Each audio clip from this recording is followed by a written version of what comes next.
friends. Welcome to Sky House Herbs podcast. I'm Ashley Elenbass, a clinical herbalist, and in this space, I share my knowledge and experience with plant medicine to help you on your own journey of healing and transformation. Join me in exploring the ancient wisdom of plant spirit medicine and how it can be used to heal the body, mind, and spirit. We'll talk to experts in the field and share stories from people who've been transformed by powerful plant allies. New episodes are released each Monday, so please subscribe. And now, let's explore this mystical world of plant medicine together. Hey everyone, welcome in. Today we're going to be talking about dogs. I love dogs. I've grown up with dogs. I've had several dogs in my adult life, and I'm happy to share with you today some herbs and tips that you can use with your pets. I do want to give a disclaimer that I am not a veterinarian, so this is not medical advice. Please, if you want more information or you have an animal who is sick, please seek out professional veterinary care, and there are holistic herbal vets out there, so you can look those up now. Before we dive into today's subject, if you haven't yet subscribed to my channel, please do. I'm trying to get to 10,000 viewers and subscribers by the end of this year. We're at, I think, 7.12 thousand. So we're getting close. Thank you for following me, for your support over the years. I love plants. I love talking about plants, and hopefully this information has been beneficial to you. All right. And then one other thing is, if you live in the Minnesota area, please know that I do offer live classes here in my garden, outside of the Minneapolis area, and I also often teach classes at local plant nurseries. So if you're interested in learning about plants from me in person, check out my website, skyhouseherbs.com. Click on events and just see where I'm at. And now let's talk about dogs and let's talk about herbs. As I said, I'm not a veterinarian. However, I have had a number of different dogs and have seen them through various illnesses, and have tried herbs and used herbs successfully with them. I have also had the great fortune of finding the work of Juliette de Barclay-Levy, and she is a renowned herbalist from, I think, Hungary and Greece, and she was a nomad. She lived a very nomadic life throughout Europe and traveled by wagon with different nomadic peoples in, I think, the 1930s and 1940s throughout Europe, and learned about animal rearing because the people she lived with and traveled with had goats and cows and chickens that they lived nomadically with. And so she had a lot of experience working with those animals, learning from those people. And then when she settled in Greece, she bred Afghan hounds. So on the cover, you'll see, and there's a wonderful movie on her life if you want to learn more about her extraordinary life and how she was really one of the four mothers of the Renaissance of herbal medicine in the United States in the 1960s. She was a teacher to Rosemary Gladstar, to Michael Tierra, to David Hoffman, to Susan Weed. She was just, an elder during the 1960s and 70s, and a lot of herbalists who have paved the way for herbalists like myself come from her lineage of learning. So anyway, I just wanted to shout that out because a lot of what I'm saying comes from this book. So if you're interested in really learning actual recipes and hearing stories about her experience working with both dogs and cats, this is going to be a great book. It's called The Complete Herbal Handbook for the Dog and Cat. I will include a link in this talk description. So let's start. I'll start with telling you a story about our first dog, my first dog that I had as an adult. We rescued her from a shelter in DC, and she was probably maybe about 5 months old, skinny. She had worms, so she was being dewormed at the time. She had severe anxiety, and she had what they call, basically she would urinate out anytime something would scare her. She would urinate. At the shelter now, they call it the pancake piddles, because like they pee or piddle and then they hit the floor and they like lay on top of it. It's pretty weird, but it's a fear response. So when our dog came to us, She had, she was malnourished. She was sick. I think she came from another shelter in Tennessee originally with her brood of brothers and sisters. And yeah, she was very sickly. So I had done some research from Juliette de Barclay-Levy's work, and I started giving her some nourishing infusions. So I made an overnight infusion using nettles, oat straw, marshmallow, and chamomile. The no, the oat straw and the nettles are very highly nutritious. They're full of vitamins and minerals. They're safe for animals. And then the lemon balm and the chamomile are anxiolytic, or they help with anxiety and fear in animals. So I just put those all in an infusion. My recipe was, I'm more of an eyeballer, but it was about maybe a quarter cup of nettles, a quarter cup of oat straw, and then maybe a few tablespoons of chamomile flowers and a few tablespoons of linden leaves. And I can't remember if it was linden or was it lemon balm. It was one of the two. I think it might have been lemon balm. But anyway, I added those into something like this, a quart jar. I put the herbs in the bottom. I poured boiling water over the top. I covered it and I let it steep overnight. And then in the morning, I would pour in maybe like 1 cup into her water bowl, and she lapped it up. So for about 4 days, along with her food, I would give her about 1 cup of the infusion, and she would drink it up, drink it up. And then after about 4 to 5 days, she didn't want it anymore. She wouldn't drink it. And I feel like that is it was such an important learning, because it's like, I think for us humans too, there comes a point where we go, you know what? I'm good. Like the medicine has done its work. I don't need it anymore. And so she just started making really good progress, gaining good weight. Her bowels got more regular. She started becoming more confident. It took her about a year to get over the anxiety. I did give her nettles and continue to give her lemon balm kind of here and there. But that was just something I think she needed to become more comfortable with a new family and a new environment. So sometimes anxiety, it takes time, it takes care. And there are some tips I have for anxiety in dogs, because our newest rescue dog has severe anxiety. So I'll tell you about her in a little bit. But that was our first dog, Rhea. And yeah, that was my first time using herbs with dogs, and just watching her like lap it up, like she could tell it was very, very nourishing. So I would recommend, if you are getting a dog from a shelter or from a home, you're adopting it, you're bringing a dog home, or let's say you've been traveling, you've been away and you're coming home and your dog seems really stressed, an infusion of herbs like that is just a really nice way to help give them nutrients and also give them some gentle relaxation through nervines. Okay. So our second rescue dog was, or is Hilda. And Hilda came to us. She is the first dog was about, when we got her, she was probably maybe 25 pounds, and she was a mixed breed. Who knows what she was? I think she was like lab and pit, the typical, sheltered mix of some kind. And our second rescue dog, Hilda, she's a purebred English Mastiff we got her when she was a year old, and she was abandoned by the same owner twice. It's really sad. They brought her to the shelter because they said they were moving. And then 3 days later, they came back and picked her up. And so the shelter gave her back to that family. Well, then about 2 months later, they found her on the side of the road. She was just wandering. So I don't know how long she was living on the streets, but they tried to contact the owner. Since they had their information, they never called back. So they put her into adoption. She was there for 3 months in the shelter before we adopted her. But as soon as we saw her, we're like, yes.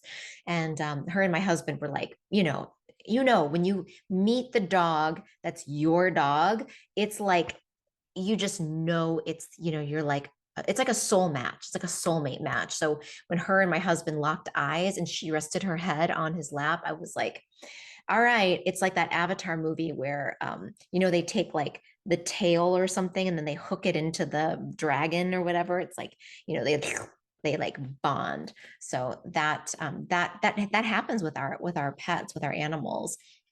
So Hilda came to us with a lot of anxiety. She was on about 6 milligrams of trazodone, which is an antipsychotic, and it's a anti-anxiety, and it's a sedative. So she was very drugged when we got her, and so we slowly weaned her down off of the trazodone. And one of the things I learned about anxiety is that a lot of it is caused, not only do I know this about humans, but now I know about dogs, it's caused by gut imbalances. So one of the things we started doing right away was giving her probiotics and helping her build her good gut flora. That took her anxiety down. We were able to reduce her medication.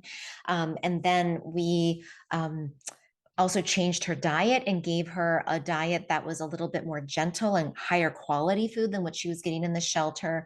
We did training with her. And then we eventually turned her over um, to a fresh diet. So we use, this is not an endorsement, but we use Farmer's Dog, which is a whole foods based dog company, and you get these packets of frozen food. It's like chickpeas and rice and a bunch of vegetables. You can see the vegetables in there, and then different meat sources, because animals are, dogs are carnivores or omnivores. They need meat, but they also need vegetables. So they're, yeah, omnivores. And she's been doing so well since we've changed her diet, given her probiotics, and she eats chamomile all the time now. It's like her favorite herb. So I just harvested some from the garden today. And whenever I do, she comes down to the garden with me, and she will put her head into the patch of chamomile, and she'll smell it. And then I'll pick off the flowers and she'll eat it. And chamomile is a wonderful nervine, very, very safe for dogs, for children, for people. So I strongly recommend, if you have a dog with anxiety, to really look at gut health, look at the foods they're eating, and to introduce a gentle nervine like chamomile. Juliette de Barclay-Levy also talks about in her book the power of skullcap. And this is Scutellaria lateriflora. I want to be very specific about that because there is Scutellaria bicalensis, which is a very different plant. That is a Chinese herb used for the immune system. Scutellaria lateriflora is a European herb that's used for the nervous system. So make sure you check your Latin names. And but that one she recommends to use as a tea for dogs with hysteria. And one thing that, when Hilda gets anxious, like when we have people over and she gets really overwhelmed, the best thing that you can do for a dog when they start to get anxious like that is put them in a dark room. And so Hilda has a crate. It's in the basement. It's not like a dungeon. It's like a nice finished basement, but it's in the corner. So when things start to amp up for her, it might seem like, oh, well, you don't want to isolate. You want to pet them and soothe them. Actually, no. The best thing you can do for a dog when they're having anxiety is give them space, quiet, and peace. So that's also something that Juliette de Barclay-Levy says is give them a dark space to lie down in for several hours so that they can self-regulate. That's also something that our trainer that we work with Hilda, because she's such a big dog, we were like, oh, walking her, getting her leash trained was a huge ordeal. And she's still afraid. She's afraid of cars. So if we can't walk her down the street because she'll lunge at the cars, and she's like 125-pound Mastiff. It's scary for everyone. So, we have to just walk her. We can't walk her on busy streets. But when her nervous system is very regulated, we can walk her down the street to the stop sign and back, and she's calm. But once she starts to get overstimulated and she starts to get into that manic state, it's just, the only thing to do is to let her rest. So I just want to offer that for any of you who are dealing with dogs with anxiety. I do have other herbs for anxiety for dogs that are safe for animals. Lemon balm, I mentioned, is a wonderful herb. You can just give it to them at grind it up, put it in their food. You can also make it in a tea and blend that with their dry food or their wet food, or just put it in their water. Violet is a really nice, relaxing, and also demulcent herb. If you have a dog that tends to have really dry stools, you can mix in and make a violet leaf tea or mix that in with their food. Marshmallow is great for anxiety. I like to make a cold infusion with the root. So in maybe about a quart-sized jar, I'll do about half a cup of dried marshmallow root. I'll add cold water to the mason jar, cap it, let it sit overnight. Then I'll strain it. And it's this very thick, viscous. Dogs love it. Humans love it. It's very sweet and starchy, and it's very, very deeply nourishing. It's good for gut inflammation. So if you know your dog has any sort of gut GI sensitivities, maybe not, don't give, maybe water it down for them because, it does have some mucilage, and the starches, sometimes if they're not used to it, it can, they'll get like, they might get a little bit of loose stools. So I would start with maybe like half a cup of that infusion with 1 cup of water. So you're going to like dilute it by half, right? 1.5, and then give that to them. But marshmallow, because of that soothing, cooling demulcency, is really, really good for dogs that are stressed out. And then chamomile, like I said, they can eat the fresh flowers. Hilda loves them, or you can brew them a tea and have them drink it. So those are some really nice calming herbs that you can give dogs. I talked about tonic herbs that work really nice for dogs. Again, like probably my go-to recipe for a tonic daily tea for a dog would be equal parts nettles and Oatstraw, and then half a part of marshmallow, and then let that steep overnight. Okay, what do you do if your dog has a lack of appetite or a loss of appetite? So, one thing with animals, just like humans, is that if they're sick, it's actually better to fast them. So, when our dogs have gotten sick in the past, diarrhea, vomiting, a fever, and the really only way to tell if a dog has a fever, usually they look pretty exhausted and they kind of are like a little bit listless and sleepy. But another way is you can do a rectal temperature. So, you can take a temperature or take a thermometer, lubricate it with an oil. Coconut oil works really well. Insert that into the rectum and then take their temperature and see if they have a fever or not. If they are running a fever, fasting is definitely important. And so, what you want to do is just give them water and fast them 2 to 3 days. What I like to do is I like to fast 1 full day or 24 hours from when they were last sick. And then I might give them a little bit of honey water just so that there's some sugars and starches in there. And sometimes I'll just cook a little bit of rice and a little bit of chicken breast and give them just like a 1 cup, like very small portions. And then after 2 days of that, then start to introduce their food again. The reason why fasting is so important for humans and for dogs is that in the fasting process, the body is going to burn up and use those old fat stores, which might be holding toxins.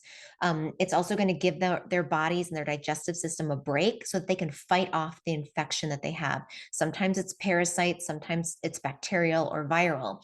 Most of the time, if you're healthy, humans and dogs, you can clear it on your own. Obviously, if your dog has a fever or is not eating for several days, take them to the vet.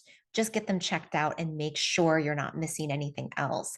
But if it is just like a GI thing, or if it's just like a common cold or flu that dogs can get, then fasting them is going to be the easiest way. And you're going to start to see as you give them small amounts of like bland foods that their appetite will start to increase. And as they want more, you know that their health, as they start to get more excited again, their energy comes back, you'll know that they're ready to start taking their meals regularly.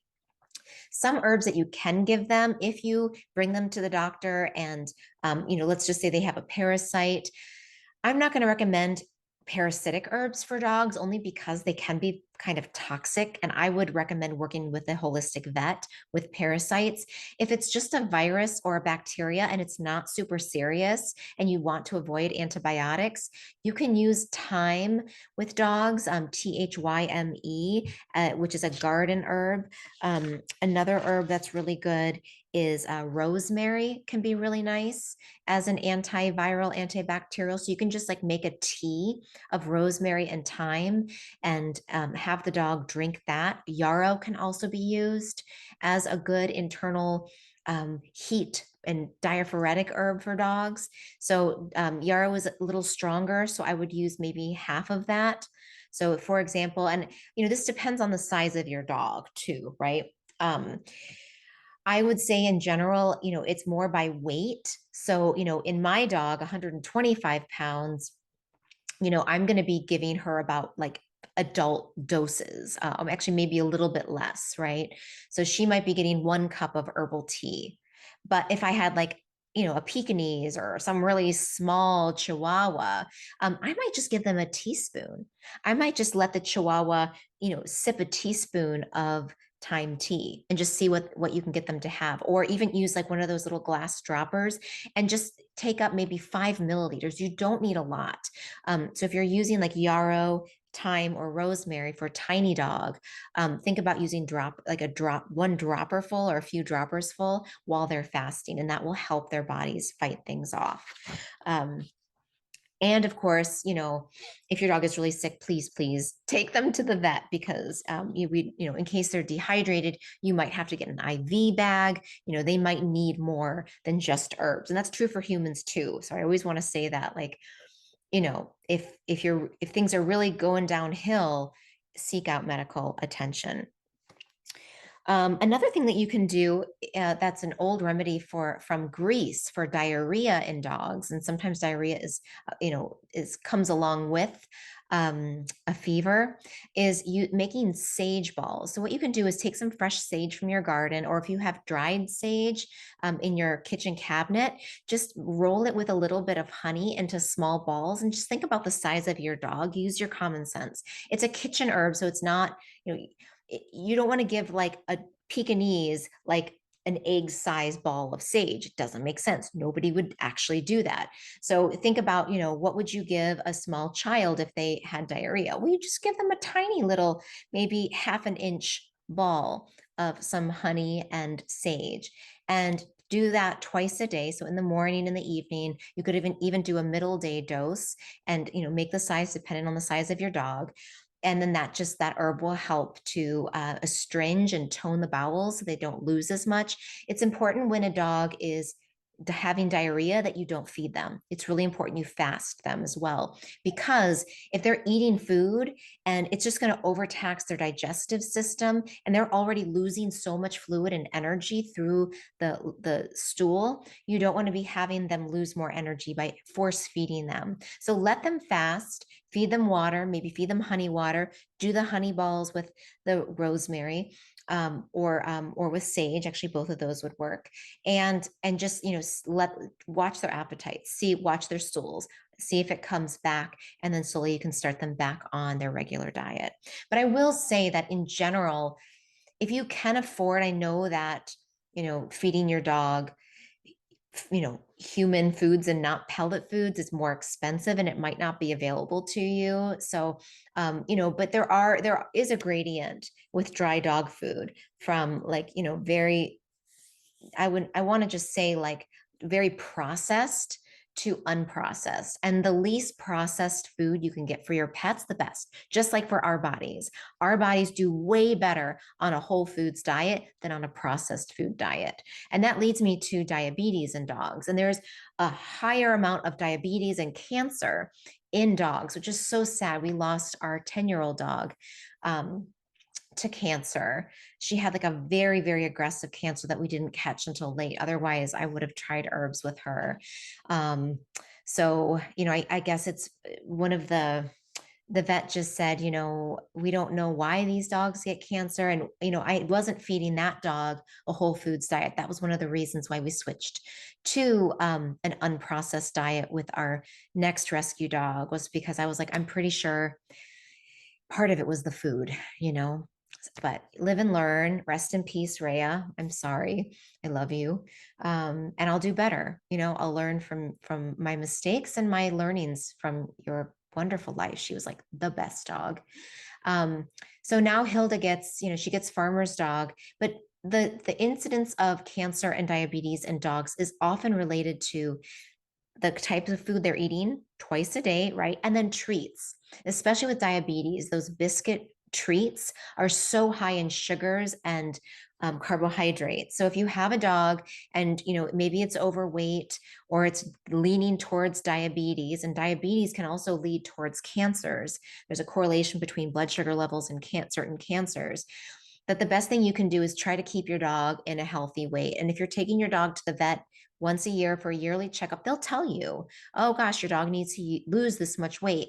And all you have to do is modulate their diet. I would say add in probiotics to help their digestive system and try to shift their diet to a more whole-based food diet. And what we did with Hilda for a while was we just did half like kibble and then half farmer's dog, because that's what we could afford. And that's what we were just like, let's do that for a while. And then we started seeing such a difference in her from doing the whole foods. We just decided to go all in for the full of her, the whole of her diet. So now she gets that both in the morning and in the evening. And she's doing really well, which is such a gift. So with diabetes, yeah, watch out for that. Watch out for the food. Yeah, so and you can fast the dog too, and start them on a new diet, blend the bland food. So like maybe some rice and chicken, and then start to blend in the new whole foods with that. And then that's a good way to transition them onto a new food. Arthritis in dogs is another problem that is very common. So you can treat this both internally and externally. Rosemary is a wonderful circulatory stimulant that can help ease symptoms of arthritis in people and in dogs. So you can make a rosemary tea. I would do about 2 teaspoons in about 2 cups of water for about 10 minutes. And then in a small dog, feed them just a few spoonfuls or a few dropper squirts twice a day, and then titrate up as you get to a bigger dog. I would say with Hilda, I would probably do maybe half a cup of that tea a day, and then keep the rest in the refrigerator. And it'll last in the fridge for probably about maybe 2 to 3 days. So just make as much as makes sense for you and your dog. You can also make a topical rub, and this is directly from Juliette de Barclay-Levy's book. And so this is her recipe. It's 4 tablespoons olive oil, 1 tablespoon sunflower oil, or you could use linseed oil, half a teaspoon of eucalyptus oil. And that can be an essential oil, or it can be, I'm pretty sure it's an essential oil. You'll blend all of those together and then just rub that on the affected part. And that's going to create soothing. It's going to help reduce inflammation. And because of the eucalyptus oil, it'll be a gentle analgesic, which will help with the pain. So you can do that on hips. You can do that on knees and elbows in dogs, even on shoulders. They might lick it, but it's not toxic. So, that's a good thing. When it's diluted that much, it's not going to, you have quite a bit of carrier oil in there, and they're not going to want to lick it. They're going to lick it once, and you're going to be like, oh, that is spicy. So that's a good thing. And then if you have cuts and scrapes on dogs, you can do the same types of poultices that you would do for a human. So let's say your dog is running through the woods and they run into a barbed wire fence. Clean the wound really well, like you would on a human cut. And then you can use, if you're like, let's say you're out in the woods, this is kind of a weird one, but you can actually use spider webs. I know it's kind of weird, but spider webs are an antiseptic binder. It will bring the flesh together. They used to use it in times of war. They would go into the woods and look for spider webs to heal wounds. But if that's a little too weird, or you don't have access to spider webs, then you can use yarrow as a spit poultice. You can also do, if they get a sting, like a bee sting. We've had our dogs get stings on their faces from poking their noses into hives. You can just chew up some plantain, stick it on there. You can't really wrap it on, it's hard to wrap it on their nose. You just kind of hold it and pet them and try to get them to calm down, give them a little bit of chamomile to help them with their anxiety. But if the cut is anywhere else, you can use tape. There's like this great like dog, it's like that stretchy self-stick tape. We use that a lot with our pets. So what I would do is like add, like, let's say they got a cut from a fence or from some thorns. I would chew up some yarrow or plantain, yarrow more for the wounds. I would chew it up, I would stick it on there, and then I would put some gauze over it, and then I would wrap it with that self-adhesive tape. That way the dog can't get at it and chew it and move it off, and then take it off after maybe about an hour. See how it's doing, maybe give it another rinse. You can apply the same herbs again, and then by the end of that day, if it's still open, you can wrap it with nothing on it. You can just clean it off and then just put some gauze and then let it heal. I wouldn't leave the herbs on for more than like 12 hours. It's just not necessary. And by that point, the bleeding should have stopped. The infection would be gone because you've gotten rid of it through disinfecting the wound with water, soap, maybe with some alcohol, and then the herbs will also disinfect it. So after 12 hours, just clean the wound with water and then apply a bandage, wrap it up, and then let that be until it looks healed enough to where the dog's not going to mess with it. And then you should be good to go. I think that is pretty good. I think with animals, with dogs, they're such loyal friends and they're so intuitive. I let my dog eat grass. I've always let my dogs eat grass. They love to come to the gardens with me. And, I don't stop them from eating things because they know what's safe. They know what's not safe. They're way more connected to their senses and their instincts, I think, in many ways than we are. So I just let them eat the grasses, eat the herbs. Hilda she'll go and forage the grass for dandelions and plantain and violet. She'll eat those right from the grass, and then she'll eat the long grasses that she really likes. Dogs don't only eat grasses. Sometimes it'll make them throw up. That's true. But if their gut is in a good state, they're just eating it for extra fiber and because it's fun and it tastes good. If your dog is eating lots of grasses and it's vomiting, it might be a sign that they need to get some good gut flora in there. They may need a diet change. They might have some stomach inflammation. Chamomile is really good for stomach inflammation. So you could, think about your dog is trying to tell you, I'm trying to help myself, but my gut's too sensitive, so I'm throwing this grass up. And obviously if your dog's throwing up a lot, don't let them eat grass to throw up unless you've made some other changes. Otherwise, it will probably just keep happening and you'll get spots all over your rugs. That's no fun. But, dogs are smart. I think I want to end on that note is that pets are smart. We are smart. Most of us have very good intuitive senses of how to care for our own bodies, how to care for our animals' bodies. And if you have questions, if you're really new to herbs, I would recommend finding some good resources out there. The Holistic Veterinary Association, having some books on hand that you can use as resources and guides. And then, and joining forums, local listservs and community groups that are interested in holistic animal and veterinary medicine. So thank you for watching. Thank you for subscribing. If you found this to be helpful, I post new videos every Monday. Please look at my playlists. I've got tons of other videos spotlighting specific herbs and patterns, usually mostly in people. And if you watch my videos, you might even get to see my dog coming in the background, Hilda. And then if you watch the old ones, you'll get to see Rhea dog coming in for pets because I never, dogs are to me they're a part of the family. They're treasured. And so whatever we can do to love them up and to keep them healthy and cared for, in my book is worth it. So thank you. Let me know if you have questions. Let me know if you have comments. Let me know if you've tried using herbs with your pets and what you found to be helpful as well. Thanks so much, everyone. Have a good day.